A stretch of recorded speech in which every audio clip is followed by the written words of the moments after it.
ಗೆಳೆಯರೇ ನಮಸ್ಕಾರ, ಹೇಗಿದ್ದೀರಿ ಎಲ್ಲರೂ? ಗೆಳೆಯರೇ, ಪಶ್ಚಿಮ ಬಂಗಾಳದಲ್ಲಿ ಮಮತಾ ಪಕ್ಷದ ಗುಂಡಗಳು ಅಂದರೆ ಅಲ್ಲಿ ಗೆಲ್ತಾರೆ ಅಂತ ಹೇಳಲಾಗ್ತಾ ಇರೋ TMC ಪಕ್ಷದ ಅಭ್ಯರ್ಥಿಗಳು ಬಿಜೆಪಿ ಸೇರೋದಕ್ಕೆ ಸಿದ್ಧತೆಯನ್ನು ಮಾಡಿಕೊಳ್ತಾ ಇದ್ದಾರೆ. ಕೇವಲ ಫಲಿತಾಂಶಕ್ಕಾಗಿ ಕಾಯ್ತಾ ಬಿಜೆಪಿ ತೆಕ್ಕಿಗೆ ಹೋಗ್ತಾರೆ. ಅದಕ್ಕಾಗಿ ಸುವೇಂದು ಅಧಿಕಾರಿಯ ಜೊತೆ ಸಂಪರ್ಕದಲ್ಲಿದ್ದಾರೆ. ಇದನ್ನು ನಂಬೋದಕ್ಕೆ ಅಸಾಧ್ಯ ಅನ್ನಿಸಿದ್ರು ನಂಬಲೇಬೇಕು. ಅದಕ್ಕೆ ಕಾರಣ ಬಂಗಾಳದಲ್ಲಿ ನಡೀತಾ ಇರೋ ಅತಿ ದೊಡ್ಡ ಬೆಳವಣಿಗೆಗಳು. ಏನ್ರಿ ಇದು? ಇಲ್ಲಿಯವರೆಗೂ ಗೂಂಡಾಗಳು ಅಂದವರನ್ನ ಈಗ ಬಿಜೆಪಿ ಹೇಗೆ ತಮ್ಮ ಪಕ್ಷಕ್ಕೆ ಸೇರಿಸಿಕೊಳ್ಳುತ್ತೆ? TMC ಬಿಟ್ಟು ಬಿಜೆಪಿ ಸೇರಿದ್ರೆ ಅವರ ಸಿದ್ಧಾಂತಗಳು, ಸೈದ್ಧಾಂತಿಕ ನಿಲುವುಗಳು ಸರಿಯಾಗತ್ತಾ? ಬಿಜೆಪಿ ಸಿದ್ಧಾಂತಕ್ಕೆ ಅವರೆಲ್ಲರೂ ಬದಲಾಗ್ತಾರ ಅಂತ ನಮಗೆಲ್ಲ ಅನ್ನಿಸೋದು ಸಹಜ. ಆದರೆ ಇದರ ಹಿಂದೆ ಅಡಗಿರೋ ಸ್ಫೋಟಕ ಸತ್ಯವನ್ನ ಕೇಳಿದ್ರೆ ಅಮಿತ್ ಶಾ ಮತ್ತು ನರೇಂದ್ರ ಮೋದಿ ಅವರು ಮಮತಾ ಬ್ಯಾನರ್ಜಿಯ ಪಕ್ಷವನ್ನೇ ನಿರ್ನಾಮ ಮಾಡೋಕೆ ನಿಂತಿದ್ದಾರೆ ಅನ್ನೋದು ಕಾಣಿಸುತ್ತೆ. ಈ ರಕ್ತ ಬೀಜಾಸುರನ ವಧೆ ಹೇಗೆ ಆಗಿತ್ತೋ ಅದೇ ರೀತಿ TMC ಪಕ್ಷವನ್ನು ಇಲ್ಲದ ಹಾಗೆ ಮಾಡಿ ಮಮತಾ ಇನ್ನು ಮುಂದೆ ಅಲ್ಲಿ ಅಧಿಕಾರದ ಬಗ್ಗೆ ಮಾತಾಡದ ಹಾಗೆ ಮಾಡೋದಕ್ಕೆ ತಯಾರಿಗಳು ನಡೀತಾ ಇವೆ. ಹಾಗಾದರೆ ಪಶ್ಚಿಮ ಬಂಗಾಳದಲ್ಲಿ 2ನೇ ಹಂತದ ಮತದಾನ ಮುಕ್ತಾಯ ಆಗಿ ಎಕ್ಸಿಟ್ ಪೋಲ್ಗಳು ಬಂದ ನಂತರ ಅಲ್ಲಿ ಆಗ್ತಾ ಇರೋದೇನೋ?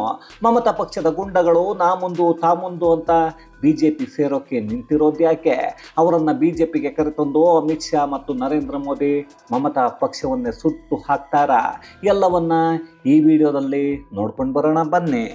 ಗೆಳೆಯರೇ, ಪಶ್ಚಿಮ ಬಂಗಾಳ ಚುನಾವಣೆ ಮುಕ್ತಾಯ ಆಗಿ ಸೋಮವಾರ ಫಲಿತಾಂಶಕ್ಕಾಗಿ ಎಲ್ಲರೂ ಕಾಯ್ತಾ ಇದ್ದಾರೆ. ಬಿಜೆಪಿ ಗೆಲ್ಲುತ್ತೆ ಅನ್ನೋದನ್ನು ಚುನಾವಣಾ ನಂತರದ ಬಹುತೇಕ ಸಮೀಕ್ಷೆಗಳು ಹೇಳ್ತಾ ಇದ್ರೆ ಮಮತಾ ಬ್ಯಾನರ್ಜಿಯ ಕತೆ ಏನಾಗುತ್ತೆ ಅನ್ನೋದು ಬಹಳಷ್ಟು ಜನರಿಗೆ ಇರೋ ಕುತೂಹಲ. ಯಾಕಂದರೆ ಮಮತಾ ಇಲ್ಲಿಯವರೆಗೂ ಚುನಾವಣೆಯಲ್ಲಿ ಜನರನ್ನು ಹೆದರಿಸಿ ಗೂಂಡಾಗಿರಿಯನ್ನು ಮಾಡಿ ಗೆಲ್ತಾ ಬಂದಿದ್ದ ಮಹಿಳೆ. ಆ ಪಕ್ಷದಲ್ಲಿದ್ದ ಅಭ್ಯರ್ಥಿಗಳು ಕೂಡ ಎಲ್ಲರೂ ಬಹುತೇಕ ಗುಂಡಾಗಳೇ.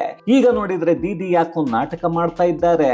ಅದರಲ್ಲೂ ಈ ಬಾರಿ ಮಮತಾ ಸೇರಿ TMC ಕಾರ್ಯಕರ್ತರು ಹೇಳ್ತಾ ಇರೋದು ಬಿಜೆಪಿ EVMಗಳನ್ನು ಹ್ಯಾಕ್ ಮಾಡಿ ಎಷ್ಟು ಮತಗಳು ಬಿದ್ದಿವೆ ಅಂತ ನೋಡೋದಕ್ಕೆ ಪ್ರಯತ್ನ ಮಾಡ್ತಾ ಇದ್ದಾರೆ. ಅದನ್ನು ಸ್ಟ್ರಾಂಗ್ ರೂಮ್ ಹತ್ರ ಇರೋ ಭದ್ರತಾ ಸಿಬ್ಬಂದಿಗಳು ಮತ್ತು ಕೇಂದ್ರ ಸರ್ಕಾರದ ನೌಕರರು ಮಾಡ್ತಾ ಇದ್ದಾರೆ. ನಮಗೆ ಒಳಗೆ ಹೋಗೋದಕ್ಕೆ ಅವಕಾಶ ಕೊಡಬೇಕು, ಅಲ್ಲಿ ನಾವು ಎಲ್ಲವನ್ನು ನೋಡಬೇಕು ಅಂತಿದ್ದಾರೆ. ಅಯ್ಯೋ ಕರ್ಮವೇ, ಅದೇನೋ ಕೋಲ್ಕತ್ತಾ ಮಾರ್ಕೆಟಾ ಅಥವಾ ನಮ್ಮ ಶಿವಾಜಿನಗರ ಮಾರ್ಕೆಟಾ? ಬೇಕು ಅಂದಾಗ ಯಾರು ಬೇಕಾದರೂ ಹೋಗಿ ಬಗ್ಗಿ ನೋಡೋದಕ್ಕೆ ಪ್ರತಿ ಅಭ್ಯರ್ಥಿಗೂ ಒಂದು QR ಕೋಡ್ ಕೊಡಲಾಗಿದೆ. ಅದನ್ನು ಇಟ್ಕೊಂಡು ಅವರ ಕ್ಷೇತ್ರದ EVMಗಳು ಎಲ್ಲಿವೆ ಅಲ್ಲಿ ಮಾತ್ರ ಕೇವಲ ಅಭ್ಯರ್ಥಿಗಳು ನೋಡಬಹುದು.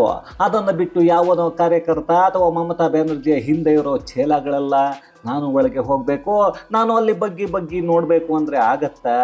ಅದೇ ಕಾರಣಕ್ಕೆ 2ನೇ ಹಂತದ ಮತದಾನ ಮುಕ್ತಾಯ ಆದ ನಂತರ ಅಲ್ಲಿ ಅದ್ಯಾವನೋ ಈ ಮಮತಾ ಪಕ್ಷದ ಕಾರ್ಯಕರ್ತನೋ ಇಲ್ಲ ಅಂದರೆ ಯಾವನೋ ಒಬ್ಬ ಅಯೋಗ್ಯ ಒಂದು ವಿಡಿಯೋವನ್ನು ಹರಿಬಿಟ್ಟಿದ್ದಾನೆ. ನೋಡಿ ಸ್ಟ್ರಾಂಗ್ ರೂಮ್ ಬಳಿ ಇರೋ ಅಧಿಕಾರಿಗಳು ಹೇಗೆ ಎಲ್ಲ EVMಗಳನ್ನು ನೋಡ್ತಾ ಇದ್ದಾರೆ ಅಂತ. ಅಲ್ಲ ರೀ, ಚುನಾವಣೆ ಮುಕ್ತಾಯ ಆದ ದಿನ, ಆ ಚುನಾವಣೆ ಮುಕ್ತಾಯ ಆದ ನಂತರ ಪ್ರತಿ ಮತಗಟ್ಟೆಯಿಂದ EVMಗಳನ್ನು ಸ್ಟ್ರಾಂಗ್ ರೂಮ್ಗೆ ತಗೊಂಡು ಹೋಗಿ ಅಲ್ಲಿ ಕ್ಷೇತ್ರವರು ಮತ್ತು ಮತಗಟ್ಟೆಗಳ ಪ್ರಕಾರ ಎಲ್ಲವನ್ನು ಪ್ರತ್ಯೇಕವಾಗಿ ಜೋಡಿಸಬೇಕು. ಅದು ಎಲ್ಲರಿಗೂ ಗೊತ್ತೇ ಇದೆ. ಆದರೂ ಇದು ಮಮತಾ ಪಕ್ಷದ ದಡ್ಡ ಬಡ್ಡಿ ಮಕ್ಕಳಿಗೆ ಗೊತ್ತಿಲ್ವಲ್ಲ ಅನ್ನೋದೇ ವಿಪರ್ಯಾಸ. ಅದನ್ನೇ ಫೋಟೋ ಹಿಡಿದು ನೋಡಿ ಅವರು ನೋಡ್ಕೊಳ್ತಾ ಇದ್ದಾರೆ ಅಂದರೆ ಏನಂತ ಹೇಳಬೇಕು? ಅವರೇನೋ ಮಮತಾ ಹೇಳಿದ್ದನ್ನು ಕೇಳೋ ಚೇಲಾಗಳು ಗೊತ್ತಿಲ್ಲ ಸರಿ, ಆದರೆ ಮಮತಾ ಬ್ಯಾನರ್ಜಿ ಸ್ಟ್ರಾಂಗ್ ರೂಮ್ ನೋಡೋದಕ್ಕೆ ಹೋಗ್ತಾರೆ. ಅಲ್ಲಿ ಅವರ ಕ್ಷೇತ್ರದ EVMಗಳನ್ನು ನೋಡ್ತಾರೆ. ಅವೆಲ್ಲವೂ ಸರಿ ಇರುತ್ತವೆ. ಅದಾದ ಮೇಲೆ ಪಾಪ ಮಮತಾ ನಾನು ಇನ್ನು 7-8 ಕ್ಷೇತ್ರದ EVMಗಳನ್ನು ವೀಕ್ಷಣೆ ಮಾಡಬೇಕು ಅಂತ ಹಠವನ್ನು ಮಾಡ್ತಾರೆ. ಅಲ್ಲೂ ಅಧಿಕಾರಿಗಳ ಜೊತೆ ಘರ್ಷಣೆ ಮಾಡಿಕೊಳ್ಳೋಕೆ ಮುಂದಾಗ್ತಾರೆ. ಪಾಪ ಅಲ್ಲಿರೋದು ಕೇಂದ್ರ ಪಡೆ ಅನ್ನೋದನ್ನು ದೀದಿ ಮರೆತಿದ್ರು ಅನಿಸುತ್ತೆ. ಅಲ್ಲಿದ್ದ ಭದ್ರತಾ ಸಿಬ್ಬಂದಿ ಯಾವುದೇ ಕಾರಣಕ್ಕೂ ಬೇರೆ ಕ್ಷೇತ್ರದ EVMಗಳನ್ನು ನೋಡೋದಕ್ಕೆ ಅವಕಾಶವನ್ನು ನೀಡಲ್ಲ. ಇಲ್ಲಿಂದ ಜಾಗ ಖಾಲಿ ಮಾಡಬಹುದು, ಅದಕ್ಕೆ ಕಾನೂನಲ್ಲಿ ಅವಕಾಶವೇ ಇಲ್ಲ ಅನ್ನೋದನ್ನು ಹೇಳಿ ಮುಖಕ್ಕೆ ಉಗಿದು ಕಳಿಸಿದ್ದಾರೆ. ಪಾಪ ಮಮತಾಗೆ ಎಲ್ಲರೂ ಉಗಿತಾ ಇದ್ದಾರೆ. ಇಷ್ಟು ವರ್ಷಗಳು ಯಾವುದೇ ಸ್ಟ್ರಾಂಗ್ ರೂಮ್ಗಳಿಗೆ ಹೋದಾಗ ಮಮತಾ ಬೇರೆ ರೀತಿ ಇರ್ತಾ ಇದ್ರು. ಆದರೆ ಈ ಬಾರಿ ಮರಿ ಹಾಕೋ ಬೆಕ್ಕಿನ ಹಾಗೆ ಒದ್ದಾಡ್ತಾ ಇದ್ದಾರೆ. ಅದಕ್ಕೆ ಕಾರಣ ಅಂದರೆ ಅಲ್ಲಿ ಮಮತಾ ಪೊಲೀಸರು ಇಲ್ಲ, ಬದಲಾಗಿ ಕೇಂದ್ರ ಪಡೆಗಳು ಕಾವಲು ಕಾಯ್ತಾ ಇವೆ. ಮಮತಾ ಪೊಲೀಸರು ಏನಾದರೂ ಇದ್ದಿದ್ರೆ ಒಂದಷ್ಟು EVMಗಳನ್ನು ನಾಪತ್ತೆ ಮಾಡಿ ಏನಾದರೂ ಮಾಡಿಕೊಳ್ತಾ ಇದ್ರು. ಅದು ಈಗ ಸದ್ಯಕ್ಕೆ ಸಾಧ್ಯ ಆಗ್ತಾ ಇಲ್ಲ. ಅದೇನೇ ಆದರೂ ಬಂಗಾಳದಲ್ಲಿ ಮಮತಾ ಬ್ಯಾನರ್ಜಿಗೆ ಇಂತಹ ಪರಿಸ್ಥಿತಿ ಬರುತ್ತೆ ಅನ್ನೋ ಊಹೆಯನ್ನು ಖುದ್ದು ಮಮತಾ ಕೂಡ ಮಾಡಿರಲ್ಲ. ಇಷ್ಟೇ ಆಗಿದ್ರೆ ಪರವಾಗಿಲ್ಲ, TMCಯಲ್ಲಿ ಯಾವುದೇ ಅಭ್ಯರ್ಥಿಗಳು ಸೋತರು ಗೆದ್ದರು ಒಂದಷ್ಟು ಸೀಟುಗಳನ್ನು ಮಮತಾ ಪಕ್ಷ ಗೆದ್ದುಕೊಳ್ಳುತ್ತೆ. ಹೆಂಗಾದರೂ ಮಾಡಿ TMCಯಲ್ಲಿ ವಿಪಕ್ಷದಲ್ಲಾದರೂ ಕುಳಿತುಕೊಳ್ಳುತ್ತೆ. ಮಮತಾ ಮತ್ತೆ ಎದ್ದು ಬರ್ತಾರೆ ಅನ್ನೋದು ಬಹಳಷ್ಟು ಮಮತಾ ಅಭಿಮಾನಿಗಳ ಆಸೆ, ಅವರ ಲೆಕ್ಕಾಚಾರ ಕೂಡ. ಆದರೆ ಈಗ ಪಶ್ಚಿಮ ಬಂಗಾಳದಲ್ಲಿ ನಡೀತಾ ಇರೋ ಬೆಳವಣಿಗೆಗಳೇ ರೋಚಕ. ಯಾಕಂದರೆ TMC ಪಕ್ಷ ಗೆಲ್ತಾರೆ ಅಂತ ಗ್ಯಾರಂಟಿ ಇರೋ ಅಭ್ಯರ್ಥಿಗಳು ಈಗಾಗಲೇ BJPಯ ಬಾಗಿಲನ್ನು ತಟ್ತಾ ಇದ್ದಾರೆ. ನಾವು BJP ಸೇರ್ಪಡೆ ಆಗ್ತೀವಿ ಅಂತ ಸುವೇಂದು ಅಧಿಕಾರಿಯ ಸಂಪರ್ಕದಲ್ಲೂ ಇದ್ದಾರೆ. ಇಲ್ಲಿ ಅಮಿತ್ ಶಾ ಅಥವಾ ಮೋದಿ ಅವರ ಸಂಪರ್ಕ ಬಿಟ್ಟು ಸುವೇಂದು ಅಧಿಕಾರಿಯ ಜೊತೆ ಸಂಪರ್ಕದಲ್ಲಿರೋದಕ್ಕೆ ಮುಖ್ಯ ಕಾರಣ ಅಂದರೆ ಈಗಾಗಲೇ ಸುಮಾರು 55 ಜನ TMC ಅಭ್ಯರ್ಥಿಗಳು ಸುವೇಂದು ಅಧಿಕಾರಿಯ ಜೊತೆ ಸಹಪಾಠಿಗಳ ಹಾಗೆ ಕೆಲಸವನ್ನು ಮಾಡಿದ್ರು. ಅದು TMC ಪಕ್ಷದಲ್ಲಿದ್ದಾಗ. ಅದೇ ಕಾರಣಕ್ಕೆ ಅವರದ್ದೇ ಸಂಪರ್ಕದಲ್ಲಿದ್ದಾರೆ. ಅಲ್ಲ ರೀ, ಇಲ್ಲಿಯವರೆಗೂ ಮಮತಾ ಪಕ್ಷದ TMCಯ ಗುಂಡಗಳು ಅಂತ ಅಮಿತ್ ಶಾ ಸೇರಿ BJPಯ ಬಹಳಷ್ಟು ನಾಯಕರು ಮಾತಾಡ್ತಾ ಇದ್ರು. ಈಗ ನೋಡಿದರೆ ಅವರೇ BJP ಸೇರಿಕೊಳ್ಳೋಕೆ ರೆಡಿಯಾಗಿದ್ದಾರೆ. ಸುವೇಂದು ಅಧಿಕಾರಿಯ ಜೊತೆ ಸಂಪರ್ಕದಲ್ಲಿದ್ದಾರೆ ಅಂದರೆ BJPಯ ಸಿದ್ಧಾಂತ ಯಾವುದು? TMCಯಿಂದ BJPಗೆ ಬರೋದಕ್ಕೆ ನಿಂತಿರೋ ಆ ಗೂಂಡಗಳ ಸೈದ್ಧಾಂತಿಕ ನಿಲುವು ಏನು ಅನ್ನಿಸದೆ ಖಂಡಿತ ಇರಲ್ಲ. ಅದಕ್ಕೆ ಕಾರಣ ಮಮತಾ ಜೊತೆಗೆ ಇದ್ದಾಗ ಎಲ್ಲರೂ ಬಹುತೇಕ ಗುಂಡಗಳ ಹಾಗೆ ವರ್ತನೆ ಮಾಡಿದ್ದಾರೆ. ಈಗ ಅವರನ್ನು BJP ಪಕ್ಷಕ್ಕೆ ಸೇರಿಸಿಕೊಂಡ್ರೆ ಅಲ್ಲಿನ ವರ್ಚಸ್ಸು ಉಳಿದುಕೊಳ್ಳೋದು ಕಷ್ಟ ಅನ್ನಿಸಿದ್ರು. ಇಲ್ಲಿ TMC ಪಕ್ಷವನ್ನೇ ಸುಟ್ಟು ಹಾಕೋ ಕೆಲಸವನ್ನು ಮಾಡೋಕೆ BJP ತಯಾರಿಯನ್ನು ಮಾಡಿಕೊಳ್ತಾ ಇದೆ ಅನ್ನೋದು ನಿಜ. ಅದೇ ರೀ, ನಮ್ಮಲ್ಲಿ ರಕ್ತ ಬೀಜಾಸುರನ ಕಥೆಯನ್ನು ಕೇಳಿಲ್ವಾ? ಆ ರಕ್ತ ಬೀಜಾಸುರನ ಒಂದು ಹನಿ ರಕ್ತ ಮತ್ತೊಬ್ಬ ರಾಕ್ಷಸನನ್ನು ಹುಟ್ಟು ಹಾಕ್ತಾ ಇತ್ತು ಅಂತ. ಅದೇ ರೀತಿ ಮಮತಾ ಪಕ್ಷ ಇದ್ದರೆ ಇನ್ನಷ್ಟು ರಕ್ತ ಬೀಜಾಸುರರ ಹಾಗೆ ಮತ್ತಷ್ಟು ನಾಯಕರನ್ನು ಹುಟ್ಟು ಹಾಕ್ತಾರೆ. ಅದು ಆಗಬಾರ್ದು ಅಂದರೆ TMC ಪಕ್ಷದಿಂದ ಯಾರೆಲ್ಲ ಬರ್ತಾರೋ ಅವರನ್ನು ಸೇರಿಸಿಕೊಳ್ಳಬಹುದು, ಅಥವಾ BJPಗೆ ಬಹುಮತ ಬಂದರೆ ಸೇರಿಸಿಕೊಳ್ಳದೆಯೂ ಇರಬಹುದು. ಒಟ್ಟಿನಲ್ಲಿ TMC ಪಕ್ಷವನ್ನು ಮುಗಿಸೋಕೆ BJP ನಿಂತಿದೆ ಅನ್ನೋದು ಅಕ್ಷರಶಃ ಸತ್ಯ. ಅದಕ್ಕೆ ಉದಾಹರಣೆ ನಮ್ಮ ಕಣ್ಮುಂದೇ ಇವೆ. ಕೇಜ್ರಿವಾಲನ ಆಮ್ ಆದ್ಮಿ ದೆಹಲಿಯನ್ನು ಕಳೆದುಕೊಳ್ಳುತ್ತೆ. ಅದಾದ ಮೇಲೆ ಪಂಜಾಬಲ್ಲಿ ಗೆದ್ದು ಅಲ್ಲೇನೋ ಮಾಡಿಬಿಡ್ತೀನಿ, ಏನೋ ಒಂದು ಮಾಡ್ತೀನಿ ಅಂತ ನಾಟಕ ಮಾಡ್ತಾ ಕೇಜ್ರಿವಾಲ್ ಮತ್ತೆ ಹಾರಾಡೋದಕ್ಕೆ ಹೋದರು. ಪಾಪ ಅವರ ಸರ್ಕಾರ ಈಗ ಪಂಜಾಬಲ್ಲೂ ಅಧಿಕಾರ ಕಳೆದುಕೊಳ್ಳೋ ಭೀತಿಯಲ್ಲಿದೆ. ಅದೇ ರೀತಿ ಜಮ್ಮು ಕಾಶ್ಮೀರದಲ್ಲಿ PDPಯ ಮೆಹಬೂಬಾ ಮುಫ್ತಿಯ ಜೊತೆ ಸೇರಿ BJP ಸರ್ಕಾರವನ್ನು ಮಾಡುತ್ತೆ. ಅದಾದ ನಂತರ ಆ ಪಕ್ಷವನ್ನೇ ಸುಟ್ಟು ಹಾಕುತ್ತೆ. ಮಹಾರಾಷ್ಟ್ರದ ಶಿವಸೇನೆಯಲ್ಲಿ ಉದ್ಧವ್ ಠಾಕ್ರೆ ಆಟಾಟೋಪ ಹೆಚ್ಚಾದಾಗ ಆ ಪಕ್ಷವನ್ನೇ ಇಬ್ಬಾಗ ಮಾಡಿ ಅಲ್ಲಿಂದ ಒಂದಷ್ಟು ಶಾಸಕರು ಮತ್ತು ಆ ಪಕ್ಷವನ್ನೇ ಬೇರೆ ಮಾಡಿ ಉದ್ಧವ್ ಠಾಕ್ರೆಗೆ ಪಕ್ಷದ ಹೆಸರು ಬಾವುಟ ಜೊತೆಗೆ ಅಧಿಕಾರವೇ ಇಲ್ಲದ ಹಾಗೆ ಮಾಡಿದ್ದು ಇದೇ BJP. ಹೀಗೆ ಹುಡುಕಿದ್ರೆ ಇನ್ನೂ ಕೆಲವು ರಾಜ್ಯಗಳಲ್ಲಿ ಇಂತಹ ಬೆಳವಣಿಗೆಗಳು ಆಗಿವೆ. ಅಷ್ಟೆಲ್ಲ ಯಾಕ್ರೆ, ದೇಶದ ಹಳೆಯ ಪಕ್ಷ ಕಾಂಗ್ರೆಸ್ ಪಕ್ಷದ ಕಥೆಯೇ ಏನಾಗ್ತಾ ಇದೆ? ದೇಶಕ್ಕೆ ಮಾರಕ ಅನ್ನಿಸೋ ಪಕ್ಷಗಳನ್ನು BJP ಮುಕ್ತಾಯವನ್ನು ಮಾಡಿದೆ. ಅದಾದ ಮೇಲೆ ಅಲ್ಲಿ ಹಾರಾಡ್ತಾ ಇದ್ದ ನಾಯಕರನ್ನು BJPಗೆ ಕರೆತಂದು ಅವರನ್ನು ಮೂಲೆ ಗುಂಪು ಮಾಡುತ್ತೆ. ಸರಿ ಇದ್ದವರನ್ನು ಜೊತೆಯಲ್ಲೇ ಕರೆದುಕೊಂಡು ಹೋಗ್ತಾ ಇದೆ. ಈಗ ಅದೇ ಕೆಲಸವನ್ನು ಪಶ್ಚಿಮ ಬಂಗಾಳದಲ್ಲೂ BJP ಮಾಡೋಕ್ಕೆ ಮುಂದಾಗ್ತಾ ಇದೆ. ಈಗಾಗಲೇ BJP ಅಧಿಕಾರವನ್ನು ಹಿಡಿಯುತ್ತೆ ಅನ್ನೋದು ಬಹುತೇಕ ಎಲ್ಲರಿಗೂ ಗೊತ್ತಾಗಿದೆ.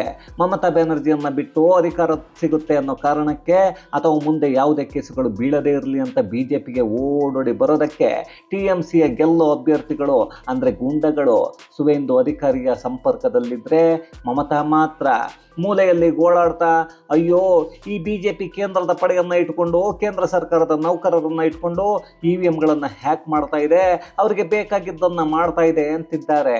ಪಾಪ ಮಮತಾಗೆ ಹೀಗೆಲ್ಲ ಆಗಬಾರ್ದಿತ್ತು. ಆದರೂ ಮಾಡಿದ ಪಾಪ. ಅದೆಷ್ಟೋ ಹೆಣ್ಣು ಮಕ್ಕಳ ಕಣ್ಣೀರು ಈಕೆಯನ್ನು ಸುಮ್ಮನೆ ಬಿಡುತ್ತಾ? ಖಂಡಿತ ಇಲ್ಲ. ಈಗ ಮಮತಾಗೂ ಗೊತ್ತಾಗಿದೆ TMC ಅನ್ನೋ ಪಕ್ಷ ಅಧಿಕಾರಕ್ಕೆ ಬರಲ್ಲ. ಅದನ್ನು ಹೆಂಗಾದರೂ ಮಾಡಿ BJP ಮತ್ತು ಕೇಂದ್ರ ಪಡೆಗಳು ಮಾಡಿವೆ. ಅದರ ಜೊತೆಗೆ ಚುನಾವಣಾ ಆಯೋಗ ಕೈ ಜೋಡಿಸಿದೆ ಅಂದರೆ TMC ಸೋತರು ಅದು BJP ಮಾಡಿರೋ ಕುತಂತ್ರ ಅನ್ನೋದನ್ನು ಬಿಂಬಿಸೋ ಪ್ರಯತ್ನವನ್ನು ಮಾಡೋಕ್ಕೆ ನಿಂತಿದ್ದಾರೆ. ಹಾಗಂತ ಜನರು ದಡ್ಡರ? ಮಮತಾ ಹೇಳಿದ್ದನ್ನು ಎಲ್ಲರೂ ನಂಬೋದಕ್ಕೆ ಈಗಾಗಲೇ ಸ್ಟ್ರಾಂಗ್ ರೂಮ್ ಬಳಿ ಕ್ಯಾಮ್ರಾಗಳನ್ನು ಅಳವಡಿಸಲಾಗಿದೆ. ಅದನ್ನು ಎಲ್ಲ ಚುನಾವಣೆಗಳಲ್ಲೂ ಮಾಡಲಾಗತ್ತೆ. ಅದನ್ನು ನಾವು ನೋಡ್ತಾನೆ ಇದ್ದೀವಿ. ಆದರೂ ಮಮತಾ ಮಾತ್ರ ಯಾಕೋ ಬೆಚ್ಚಿ ಬಿದ್ದು ರಾತ್ರಿಯೆಲ್ಲ ನಿದ್ರೆಯನ್ನು ಮಾಡ್ತಾ ಇಲ್ಲ. ಈ ಮಮತಾ ಬ್ಯಾನರ್ಜಿ ಯಾವಾಗಲೂ ಮನೆಯಿಂದ ಹೊರಗೆ ಬರ್ತಾ ಇದ್ದದ್ದೇ ಮಧ್ಯಾಹ್ನ. ಆದರೆ ಈಗ ನೋಡಿದರೆ ಬೆಳಗ್ಗೆ 5 ಗಂಟೆಗೆ ಎದ್ದು ಏನೇನೋ ಮಾತಾಡ್ತಾ ಇದ್ದಾರೆ ಅಂದರೆ ಅವರ ಪರಿಸ್ಥಿತಿ ಅವರಿಗೆ ಅರ್ಥ ಆಗಿರಬೇಕು. ಈಗಾಗಲೇ ಬಹಳಷ್ಟು ಎಕ್ಸಿಟ್ ಪೋಲ್ಗಳು ಹೊರಗೆ ಬಿದ್ದಿವೆ. ಆದರೆ 2 ಮುಖ್ಯವಾದ ಎಕ್ಸಿಟ್ ಪೋಲ್ಗಳು ಈ ಬಾರಿ ಬರಲೇ ಇಲ್ಲ. ಅದರಲ್ಲಿ ಮೊದಲನೆಯದ್ದು ಆಕ್ಸಿಸ್ ಮೈ ಇಂಡಿಯಾ, ಎರಡನೆಯದ್ದು ಆಟ್ಯಾಕ್. ಎಲ್ಲ ರಾಜ್ಯಗಳ ಚುನಾವಣಾ ನಂತರ ಸಮೀಕ್ಷೆಯನ್ನು ಕೊಟ್ಟಿರೋ ಈ 2 ಸಂಸ್ಥೆಗಳು ಪಶ್ಚಿಮ ಬಂಗಾಳದ ಸಮೀಕ್ಷೆಯನ್ನು ಮಾತ್ರ ಕೊಟ್ಟಿಲ್ಲ. ಅದಕ್ಕೆ ಆಕ್ಸಿಸ್ ಮೈ ಇಂಡಿಯಾದ ಪ್ರದೀಪ್ ಹೇಳ್ತಾ ಇರೋದು, ಪಶ್ಚಿಮ ಬಂಗಾಳದ ಜನರು ರಹಸ್ಯವನ್ನು ಕಾಪಾಡಿಕೊಂಡಿದ್ದಾರೆ, ಹಾಗಾಗಿ ನಾವು ಎಕ್ಸಿಟ್ ಪೋಲನ್ನು ಕೊಟ್ಟಿಲ್ಲ ಅಂತ. ಆದರೆ ಅಸಲಿ ಸತ್ಯ ಅಂದರೆ ಮಮತಾ ಪಕ್ಷದ ವಿರುದ್ಧವಾಗಿ ಅವರು ಸಮೀಕ್ಷೆ ಕೊಡೋದಕ್ಕೆ ಭಯ. ಇಲ್ಲಿ ಆಕ್ಸಿಸ್ ಮೈ ಇಂಡಿಯಾದ ಕೆಲಸವೇ ಕೇವಲ ಸಮೀಕ್ಷೆಯನ್ನು ಮಾಡೋದು, ಅದನ್ನು ಮಾಡಿಲ್ಲ. ರಹಸ್ಯವಾಗಿ ಬಂಗಾಳದ ಜನರು ಮತವನ್ನು ಹಾಕಿದ್ದಾರೆ ಅಂದರೆ ಸುಮ್ಮನೆ ಯೋಚನೆಯನ್ನು ಮಾಡಿ. ಅಲ್ಲಿ ಮಮತಾ ಬ್ಯಾನರ್ಜಿ ಅದೆಷ್ಟರ ಮಟ್ಟಿಗೆ ಭಯವನ್ನು ಹುಟ್ಟು ಹಾಕಿದ್ದಾರೆ ಅಂತ. ಅದೇನೇ ಆದರೂ 2 ದಿನಗಳಲ್ಲಿ ಫಲಿತಾಂಶ ಬರುತ್ತೆ. ಆಗ ಮಮತಾ ಪಕ್ಷ ಇರುತ್ತೆ, ಮಮತಾ ಬ್ಯಾನರ್ಜಿ ಕೂಡ ಇರ್ತಾರೆ. ಹಿಂದೆ ಮುಂದೆ ನೋಡಿದರೆ ಇಲ್ಲಿಯವರೆಗೂ ದೀದಿಯದ್ದೇ ಬಂಗಾಳ, ಅವರೇ ಗ್ರೇಟು ಅಂದವರು ಜೊತೆಗೆ ಇರಲ್ಲ, ಅವರೆಲ್ಲ BJP ಜೊತೆ ನಿಂತಿರ್ತಾರೆ. ಅಲ್ಲಿ BJP ಸೇರಿದ ಗುಂಡಗಳನ್ನು ಮುಂದೆ ರಾಜಕೀಯದಿಂದ ಹೊರಗೆ ಹೋಗೋ ಹಾಗೆ ಮಾಡುತ್ತೆ. ಇದು BJPಯ ಇತಿಹಾಸವನ್ನು ತೆಗೆದು ನೋಡಿದರೆ ಗೊತ್ತಾಗುತ್ತೆ ಅಷ್ಟೇ. ಇದು ಗೆಳೆಯರೆ, BJPಯ ಬಾಗಿಲಿಗೆ ಮಮತಾ ಪಕ್ಷದ ಗುಂಡಗಳು ಬಂದು ನಮಗೂ ಭಿಕ್ಷೆಯನ್ನು ಹಾಕಿ ಅಂತಿದ್ರೆ BJP ಮಾತ್ರ ಸೈಲೆಂಟ್ ಆಗಿ, ಮಮತಾ ಮಾತ್ರ ಅಲ್ಲ, ಇಡೀ TMC ಪಕ್ಷವನ್ನೇ ಸುಟ್ಟು ಹಾಕೋಕೆ ನಿಂತಿರೋದ್ರ ಕುರಿತಾದ ಒಂದಷ್ಟು ಮಾಹಿತಿ, ಮತ್ತಷ್ಟು ವಿಶೇಷತೆಗಳೊಂದಿಗೆ ಮುಂದಿನ ವಿಡಿಯೋದಲ್ಲಿ ಭೇಟಿಯಾಗೋಣ. ಅಲ್ಲಿಯವರೆಗೂ ಕನ್ನಡವೇ ಸತ್ಯ, ಕನ್ನಡವೇ ನಿತ್ಯ.